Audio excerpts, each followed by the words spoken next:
Good evening, everyone.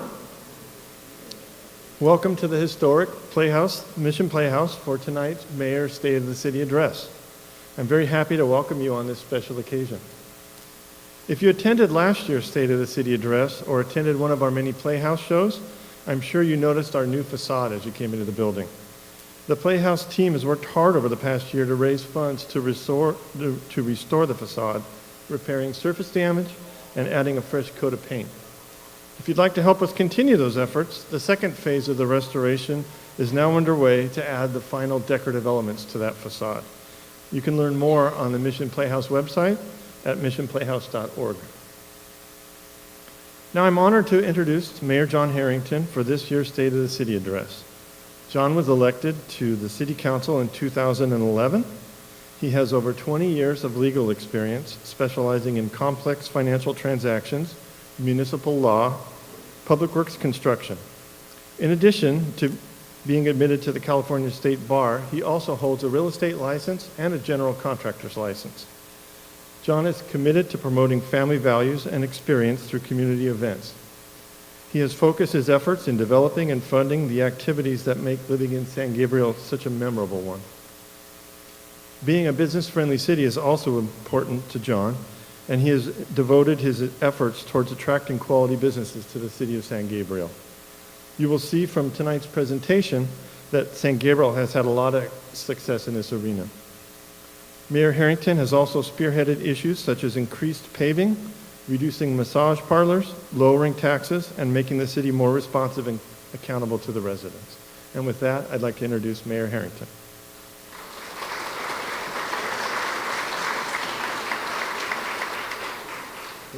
Not quite that tall. Thank you, Mark.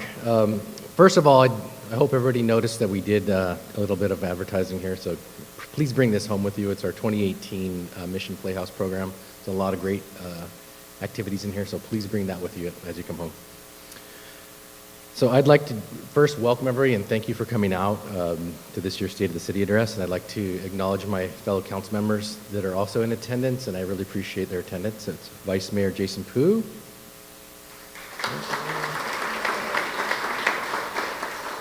Councilmember Julie Costanzo, Councilmember Chin-Ho Liao, and Councilmember Menchaca. So this year I chose the theme that I wanted to focus on, which is incremental improvement. And that's three important areas that the city really tries to focus on. And that's infrastructure, economic development, and community engagement. So residents in cities often, they want big changes, but they don't really notice the little incremental improvements and the things that are improving around them. They want big things. So we just really want to focus on that, and that's really one of the things I've tried to foster is you're going to make change by making little things better all the time, not trying to focus on big things. And so what does this mean? In many respects, the infrastructure is our community's core. Whether you're referring to our roads, to our sewers, or something critical like our public safety, or our economic development, it really is our city's lifeline. Economic development provides an important source of revenue to grow our community and fund these programs. So over the past year alone, we've made significant strides to bring new businesses to the city of San Gabriel. And you'll see tonight that we've attracted quite a few businesses, and that wouldn't happen without the hard work of this council and the staff. So finally, we ramped up our community engagement this year. We've reached out to more residents than we ever have in the past, and we're bringing in new visitors and people to enjoy our community events. So this year, rather than just keep going on and describing each speech, we decided to make it a little more vibrant and not just have me here droning on. So we presented a video this year, and I really do appreciate the staff working on this. And then afterwards, after the video, this is interactive, so we want to have a lot of question and answers. So please feel free to come up to the mic after the video, and someone will, or raise your hand, someone will bring a mic to you. Without further delay, let's get the video started.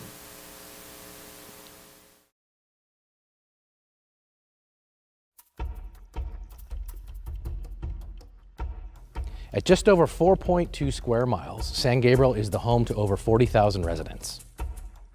Despite our relatively small size, we are capable of some pretty exceptional things. Historically significant and incredibly vibrant, San Gabriel is the birthplace of Los Angeles, capturing what it means to be the premier city and namesake of the region.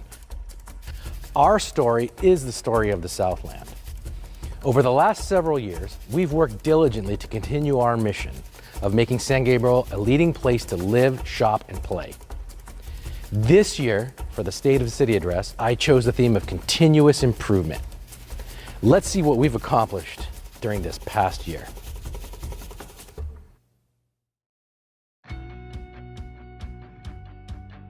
First, let's take a look at how council and staff are making San Gabriel a better place to live. By embarking on one of the most significant infrastructure overhauls in our history, we've dramatically improved our city's core by focusing on the seen and unseen.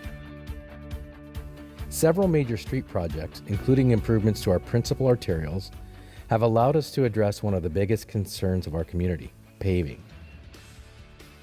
In fact, over the past year, we have paved several main streets in our city, including San Gabriel Boulevard, Broadway, and Del Mar Avenue.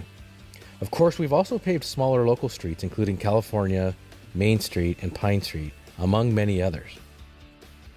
Streets are so crucial to the infrastructure plan that we've dedicated $4.1 million for road improvements over the fiscal year. While not glamorous, we've also made significant improvements to our sewer system, removing 10 miles of infested root growth from our sewer lines. New monitoring devices, placed in strategic locations across the city, now allow us to take real-time data through a reliable satellite communications system. Our public works team now uses this information to take a proactive approach by addressing any potential sewer problems before they happen. We also introduced the city's first new park in nearly 2 decades. Located on the former site of John Marshall Elementary School, Marshall Park opened a much-needed spot for residents of the south side of our city to relax and play. The over 2-acre park is packed with amenities, including a basketball court, a playground, fitness equipment, picnic shelters, and restrooms. San Gabriel and the Garvey School District created the park out of a collaborative effort to serve our community. Our partnership with the Garvey School District also led to the creation of a new satellite station for our police department. This new satellite station will house the police department's traffic bureau, increasing service and reducing response times for the residents. We also hit a milestone with our near completion of the San Gabriel Trench with the Alameda Corridor East project. After several years of construction, we've effectively eliminated an estimated 1,744 hours of vehicle delay for nearly 90,000 motorists. As part of this project, more than 3.5 miles of city streets have also been repaved. Of course, we are proud to say that all of these projects were completed without any fee increases or tax increases, ensuring a balanced, sustainable budget for our community. Second, we also focused our attention on economic development, making San Gabriel the regional destination to do business. With the city experiencing unprecedented growth in tourism, we are always on the lookout to introduce new businesses in San Gabriel. Economic development is our lifeline for growth and revenue, and we're proud to say that we've welcomed several significant companies to our community. One of the most significant projects in our city, the Sheraton San Gabriel, officially opened its doors in February, signaling the regional appeal of our community. We chose San Gabriel believing that San Gabriel is the hub of the San Gabriel Valley. There's great cities around us, but San Gabriel is that grounding place that everyone needs to travel through, to Pasadena, to downtown LA. When our guests stay with us, it's an experience that goes beyond any expectation. They experience not only 1, but 2 fine dine restaurants, the only steakhouse restaurant in San Gabriel, which is EST, our newly opened Opal Cantonese restaurant. We believe in innovation, in technology. We have 8 tug robots, and these robots actually have function. They deliver luggage, they deliver room service, and they also have internal use that helps out our housekeeping department.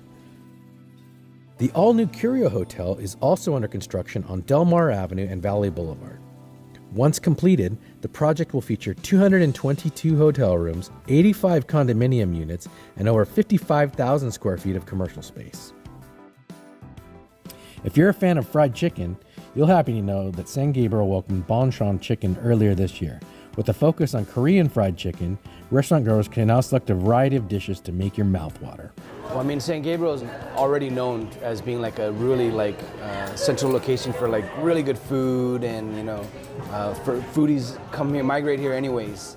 And so we actually, we're just blessed with being able to just squeeze into San Gabriel amongst all these other places that have amazing food. So we're known for our Korean style fried chicken, but we also have like other traditional Korean dishes. And so we're hoping just to kind of just get like the word out there about, Korean food and just the culture. Like, if you ever come into the store, like it's always playing like Korean music, and it's got, K-pop music videos going on. So, we just want to introduce people to, some more of like the Korean culture and stuff like that. So. For fans of craft beer, San Gabriel also welcomed its first brewery. Nestled in the city's industrial corridor, Ogopogo made a splash in the craft beer community by focusing on the unique tastes of our city. We had always talked about when we find a location, we wanted to make sure that community was something that we could provide in the tap room itself, not just with us participating in community events. And we've definitely seen in the 4 to 5 months that we've been open, people come in here, make new friends, see old friends. We don't have televisions, and so I love that people come in here, they play board games, or just hang out, converse, enjoy beer, talk about how they enjoy the beer or why they enjoy the beer. And we have certainly made what I would consider lifelong friends since we've opened this place, and it's kind of a warm feeling. Third, play has always been a crucial element in our community, and we've expanded our community engagement program to new heights.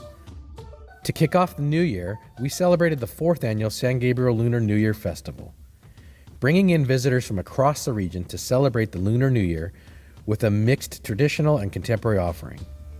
San Gabriel's celebration is unique to our community and reflects our local spin on an ancient tradition. As we came upon the summer season, we launched our summer engagement program with Surf's Up San Gabriel, the most prominent summer beach program in our region. Throughout the summer, residents and visitors alike could experience an eclectic array of bands, concerts, and movies free of charge. Throughout the summer, we celebrated our nation's independence, the artistry of theater, the fun of comic books and superheroes, the importance of community police relationships, and San Gabriel's place as the birthplace of Los Angeles. Of course, we didn't stop there. Our community also celebrated Oktoberfest with a local twist at this year's Dumpling and Beer Fest. Featuring dozens of regional dumpling vendors, craft beer brewers, as well as home brew clubs, thousands descended upon the Mission District to sample a wide array of local and regional cuisine. While it's important to have fun, these events have allowed us to attract a new sense of vibrancy into our city. By drawing new people to our community, whether through business or fun, we're investing in our city's future. Council and staff accomplished these projects with the unifying goal of making San Gabriel a phenomenal place to live, shop, and play. We've accomplished quite a bit this year, and we're only getting started.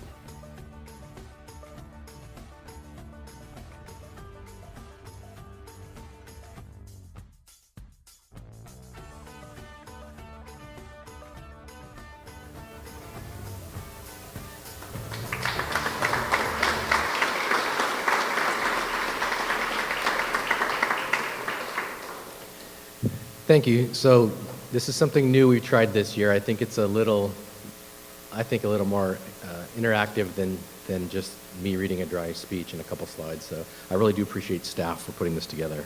I mean, it wouldn't be possible without them. And while we didn't explicitly say it in the video, we did show the staff in the beginning. I would like to take the time to thank the city staff, and they included human resources, finance, city clerk, fire, community services, community development, the Mission Playhouse, police, public work, and the city manager's office. In fact, many of the faces you saw in the beginning of the video work and some live in the city of San Gabriel. While we've accomplished quite a bit this year, I did want to acknowledge that we've also addressed some difficult topics, the city, over the last year. First, our community went through a significant debate about our safe city status. Regardless of where you stand on this issue, I want to highlight the professional way that our council handled the debate as a community. Our debate is a microcosm on a larger issue going on in the nation. And while we had some disagreements, I'm happy to state that our council hasn't allowed these disagreements to hinder our progress on other issues that are significant to our residents. Second, we've had the issues of coyotes. This remains an issue to our community just like many others in the area. And while the city's limited what we can do by state law, we are working to take every action possible, including training residents, posting a website of what you can do. We do have an action plan that we've drafted. We're also taking a regional approach and working with other cities and agencies around us. And finally, I'd like to address something that all cities are facing, which is a budget shortfall. And a lot of the cities are facing this because of pension obligations. And we have the same issue that other cities have. And so the council has no magic bullet to solve this issue. That, we can always try to raise taxes. We can always try to increase revenue by bringing other businesses into the city. We can lower services, and or we can do a combination of those things. And I think this council is really looking at every possible combination and the best possible combination to solve that issue. All right. So with that, I would just like to thank everybody for coming tonight and attending.